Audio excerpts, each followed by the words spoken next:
Anansi and the Witch.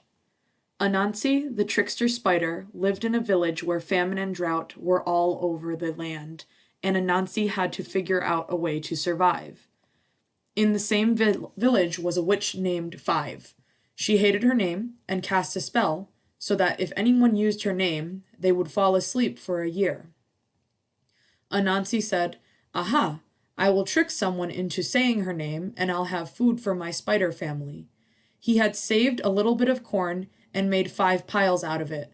He sat on one pile and called Mrs. Rabbit. "Hey, Mrs. Rabbit, would you like some corn for your children?" Of course, Mrs. Rabbit came running.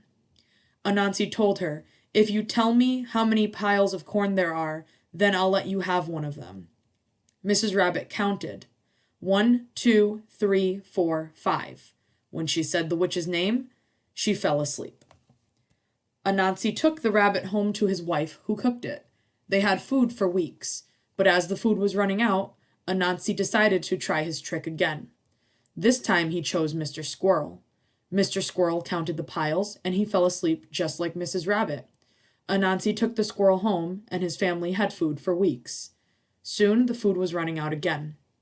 This time he set his sights on Mrs. Goose. Now Mrs. Goose knew Anansi was a trickster and not to be trusted.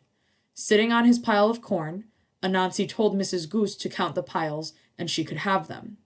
Mrs. Goose smiled and counted. 1, 2, 3, 4, and the one you're sitting on. Anansi got angry and said, No, that's not the way to count. Do it right." Mrs. Goose smiled and counted. 1, 2, 3, 4, and the one you are sitting on.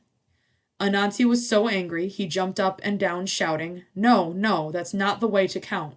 You were supposed to say 1, 2, 3, 4, 5. As soon as he said the witch's name, he fell asleep. Not only had Mrs. Goose tricked the trickster, she had how many piles of corn?